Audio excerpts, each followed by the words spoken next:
തിരുമൂലദേവൻ്റെ തിരുമന്ത്രം 7ാം തന്ത്രത്തിലെ തിരുവരുളിലെ അവസാനത്തെ 2 പാടലുകളിലേക്ക് നമുക്ക് പ്രവേശിക്കാം. നോക്കൂ. അറിവ്, ഒളി, ഒലി, ഇമ്പം 4 നിവൃത്തിരൂപം, ശിവനെഴും അരൂപാരൂപം സദാശിവമെന്ന് ചൊല്ലാം. കീഴഴും ഈശൻ, രുദ്രൻ, ബ്രഹ്മാവ്, വിഷ്ണു എന്നീ 4 ശിവന് വൃത്തിരൂപങ്ങളായും നിൽക്കും. അപ്പോൾ ശിവൻ്റെ സാക്ഷാൽ സ്വരൂപത്തെ വർണ്ണിക്കുകയാണ് തിരുമൂലദേവൻ. അപ്പോൾ ശിവൻ്റെ ഒരു സമഗ്ര ചിത്രം ഈ പാടലിൽ തിരുമൂലദേവൻ വരച്ചിടുന്നു. എന്തൊക്കെ നോക്കൂ. അറിവ്, ഒളി, ഒലി, ഇമ്പം 4 നിവൃത്തിരൂപം. ശിവൻ്റെ നിവൃത്തി രൂപമാണ് 4 വസ്തുക്കൾ. ഏത്? അറിവ്, ഒളി, ഒലി, ഇമ്പം, സ്നേഹം. ഇത് 4 ശിവൻ്റെ നിവൃത്തി രൂപമാണ്. അപ്പോൾ ശിവന് 2 തരത്തിലുള്ള രൂപങ്ങളുണ്ട്. ഒന്ന് പ്രവൃത്തി രൂപം, മറ്റൊന്ന് നിവൃത്തി രൂപം. ശിവൻ്റെ അധോഭാഗം എന്ന് പറയുന്നത് പ്രവൃത്തി രൂപമാണ്. ശിവൻ്റെ മേൽഭാഗം എന്ന് പറയുന്നത് ഉത്തുംഗമായ ആ ശിരോഭാഗം എന്ന് പറയുന്നത് ഈ 4 അറിവ്, ഒളി, ഒലി, ഇമ്പം. ഇത് 4 ശിവൻ്റെ ശിരസ്സാണ്. ശിവൻ്റെ ഉടലാണ് പ്രവൃത്തി. അപ്പോൾ പ്രവൃത്തി രൂപവും നിവൃത്തി രൂപവും ശിവൻ്റെ തന്നെ 2 ഭാവങ്ങളാണ്. ഈ 2 ഭാവങ്ങളെ ശൈവ സിദ്ധാന്തത്തിൽ വിളിക്കുന്നത്, ശിവൻ്റെ 2 രൂപങ്ങളെ ശൈവ സിദ്ധാന്തത്തിൽ സംബോധന ചെയ്യുന്നത് ഭോഗശിവൻ എന്നും പരശിവൻ എന്നുമാണ്. ഭോഗശിവൻ എന്ന് വെച്ചിട്ടുണ്ടെങ്കിൽ ആ പ്രവൃത്തി രൂപമായ ശിവനെയാണ് ഭോഗശിവൻ എന്ന് വിളിക്കുന്നത്. അതേസമയം നിവൃത്തി രൂപമായ അറിവ്, ഒളി, ഒലി, ഇമ്പം ഈ 4 നിവൃത്തി രൂപമാണ്. അപ്പോൾ അധോഭാഗത്തുനിന്ന് മേൽഭാഗത്തിലേക്കുള്ള ഒരു യാത്രയാണ് ഒരു സാധകൻ്റെ യാത്ര. അതായത് ശിവശരീരം തന്നെയാണ് സാധകൻ്റെ ശരീരവും. സാധകൻ്റെ അധോഭാഗം എന്ന് പറയുന്നത്, അതായത് ഹൃദയഭാഗം വരെ ഉള്ള ആ ഭാഗങ്ങൾ ശിവൻ്റെ അധോഭാഗമാണ്. അതിനെ നമുക്ക് ഭോഗശിവൻ എന്ന് വിളിക്കാം. ഈ ഭോഗശിവൻ പ്രവൃത്തി രൂപമാണ്. ആ പ്രവൃത്തി രൂപത്തിൽ നിന്ന് നിവൃത്തി രൂപത്തിലേക്ക് മുകളിലേക്ക് കയറണം. ഇവിടെ ഷടാധാരം എന്ന് പറയുന്നത് ആജ്ഞാചക്രം മുതൽ മേലോട്ടുള്ള ഭാഗങ്ങളാണ്. ഈ ആജ്ഞാചക്രം മുതലുള്ള ശിവൻ്റെ മേലോട്ടുള്ള ചക്രങ്ങളെയാണ് പരശിവൻ എന്ന് വിളിക്കുന്നത്. അപ്പോൾ ഒരു സാധകൻ തൻ്റെ ശരീരത്തെ ഈ 6 ചക്രങ്ങളായി മാറ്റുമ്പോൾ ഈ അധോ ചക്രങ്ങളെല്ലാം തന്നെ, അതായത് കീഴ്ചക്രങ്ങളിൽ പ്രവൃത്തി രൂപമായ ശക്തിസ്വരൂപിണിയാണ് കുടികൊള്ളുന്നത് എങ്കിൽ മേൽഭാഗം നിവൃത്തി രൂപമായ സാക്ഷാൽ സദാശിവരൂപമാണ്. നമുക്ക് പ്രവൃത്തി രൂപത്തിൽ നിന്ന് നിവൃത്തി രൂപത്തിലേക്ക് എത്തിച്ചേരണം. അങ്ങനെ നിവൃത്തി രൂപത്തിലേക്ക് എത്തിച്ചേരുമ്പോൾ 4 മഹാഭാവങ്ങൾ ശിവൻ്റെ നമുക്ക് അനുഭവപ്പെടും. അതിൽ ഒന്ന് അറിവാണ്, മറ്റൊന്ന് ഒളിയാണ്. ഒളി എന്ന് വെച്ചാൽ പ്രകാശം, പിന്നെ ഒലി എന്ന് വെച്ചാൽ നാദം, പിന്നെ ഇമ്പം എന്ന് വെച്ചാൽ സ്നേഹം. അത് പരശിവൻ്റെ ഭാവങ്ങളാണ്. അപ്പോൾ ഭോഗശിവനിൽ നിന്ന് പരശിവനിലേക്ക് നമുക്ക് എത്തിച്ചേരണം. ഇതാണ് ഒരു മനുഷ്യൻ്റെ ആത്മീയ യാത്രയിലെ പ്രധാനപ്പെട്ട 2 സാധ്യതകൾ. അതായത് നമ്മളെല്ലാം ഇപ്പോൾ ഭോഗശിവൻ്റെ ലോകത്തിലാണ് ജീവിക്കുന്നത്. അതായത് പ്രവൃത്തി രൂപത്തിൽ മുഴുകി കഴിയണം. ഈ പ്രവൃത്തി രൂപം ശക്തിസ്വരൂപിണിയായ ദേവിയുടെ അനുഗ്രഹം കൊണ്ട് സാധിക്കുന്നതാണ്. ഈ പ്രവൃത്തിയിൽ നിന്ന് നമുക്ക് നിവൃത്തിയിലേക്ക് കുതിക്കണമെങ്കിൽ, നമുക്ക് ഭോഗശിവനിൽ നിന്ന് പരശിവനിലേക്ക് കുതിക്കണമെങ്കിൽ നാം സാധന ചെയ്തേ പറ്റൂ. ഈ സാധനാക്രമമാണ് ഷഡ്ചക്ര സാധന. അതിൽ ഹൃദയചക്രം മുതൽ അനാഹതം മുതൽ മേൽപോട്ട് വിശുദ്ധി, അതേപോലെ ആജ്ഞ തുടങ്ങിയ ചക്രങ്ങളിലൂടെ ഈ ശക്തി സ്വരൂപിണി സഹസ്രാരത്തിൽ ബ്രഹ്മരന്ധ്രവാതിൽ തുറന്ന് സാക്ഷാൽ ശിവശക്തി മേളനത്തിലേക്ക് എത്തിച്ചേരുകയാണ്. ഇതാണ് ഈ തന്ത്രശാസ്ത്ര രഹസ്യം.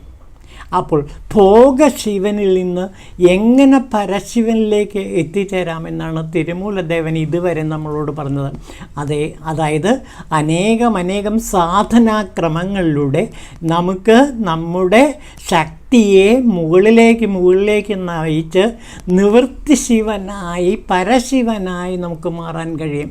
അങ്ങനെ പരശിവനായിട്ട് മാറുമ്പോൾ നമുക്ക് ലഭിക്കുന്ന ഏറ്റവും വലിയ ശിവഭാവങ്ങൾ 4ആണ്. ഏതൊക്കെ? 1 അറിവ്, ബോധം തന്നെയാണ് ശിവൻ.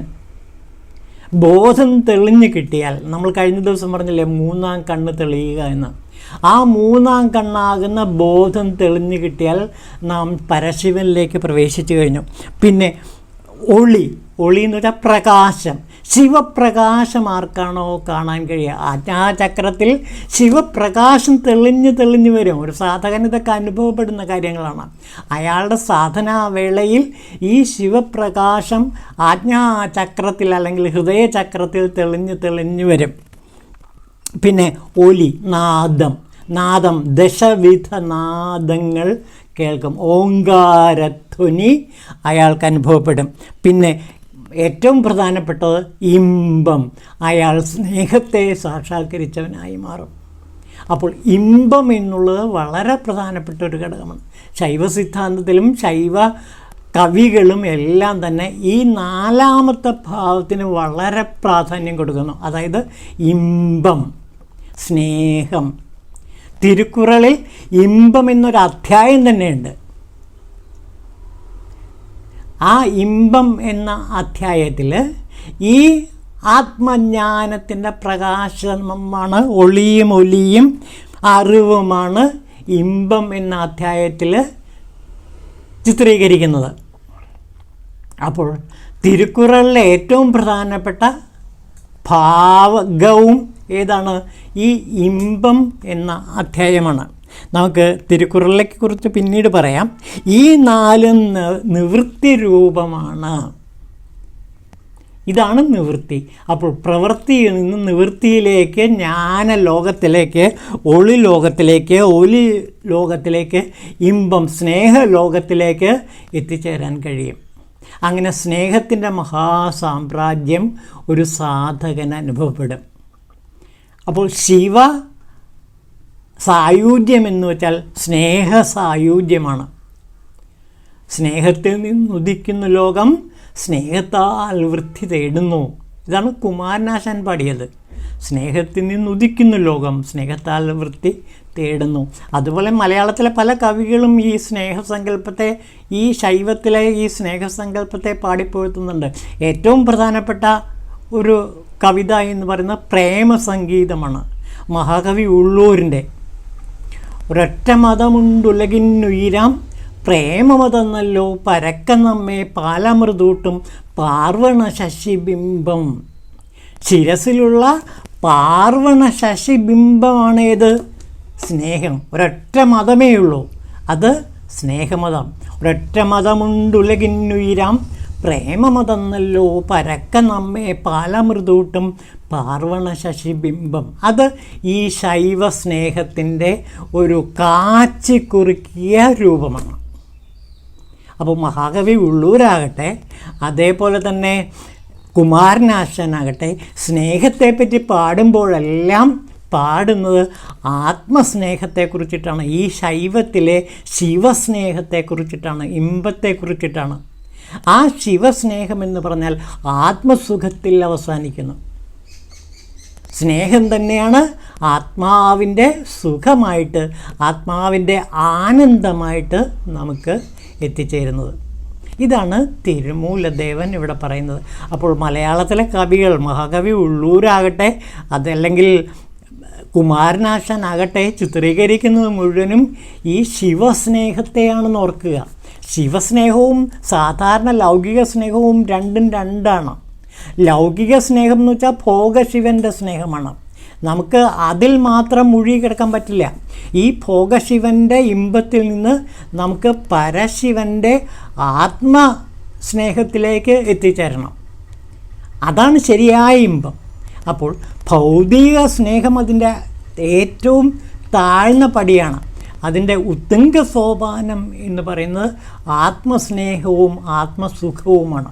ഈ സ്നേഹത്തിൽ നിന്നാണ് ആത്മസുഖം നമുക്ക് അനുഭവിക്കാൻ കഴിയുക. അപ്പോൾ ഇതൊക്കെ ശൈവത്തിൻ്റെ ഏറ്റവും ഉന്നതമായ തലങ്ങളാണ്. നോക്കൂ, ഇവിടെ നോക്കൂ, അറിവ്, ഒളി, ഒലി, അതേപോലെ ഇമ്പം. ഈ 4 വിധത്തിൽ കൂടിയും നമുക്ക് പരശിവനെ പ്രാപിക്കാൻ കഴിയും. അറിവിലൂടെ പരശിവനിൽ എത്തിച്ചേരാൻ പറ്റും. ഒളി, പ്രകാശത്തിലൂടെ ഈ പരശിവനിൽ എത്തിച്ചേരാൻ പറ്റും. ഒലി, നാദോപാസനയിലൂടെ നമുക്ക് പരശിവനിൽ എത്തിച്ചേരാൻ പറ്റും. അതുപോലെ സ്നേഹം, സ്നേഹിച്ച് നമുക്ക് ശിവസ്നേഹത്തിൽ എത്തിച്ചേരാൻ കഴിയും. ഇതാണ് തിരുമൂലദേവൻ ഇവിടെ നമ്മളോട് പറയുന്നത്. ഈ ഭാഗം പല വേദങ്ങളിലും നമുക്ക് കാണാൻ പറ്റുന്നുണ്ട്, ഉപനിഷത്തുകളിലും കാണാൻ പറ്റുന്നുണ്ട്. നമുക്ക് നോക്കാം. നോക്കൂ,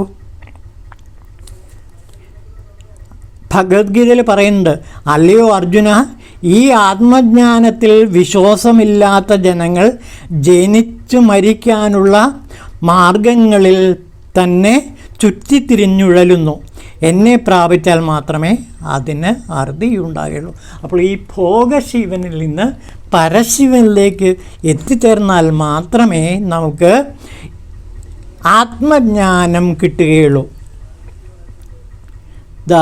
അങ്ങനെയല്ലാത്തവർ ജനങ്ങൾ ജനിച്ച് മരിച്ച് ലൗകിക ഭോഗങ്ങളിൽപ്പെട്ട് ഉഴലുന്ന കാഴ്ചയാണ് കാണാൻ കഴിയുന്നതെന്നാണ് ശ്രീമദ് ഭഗവത്ഗീത നമ്മളോട് പറയുന്നത്. ഇത് തന്നെയാണ് എല്ലാ മഹാഭാരതത്തിലും ഇത് തന്നെയാണ് പറയുന്നത്.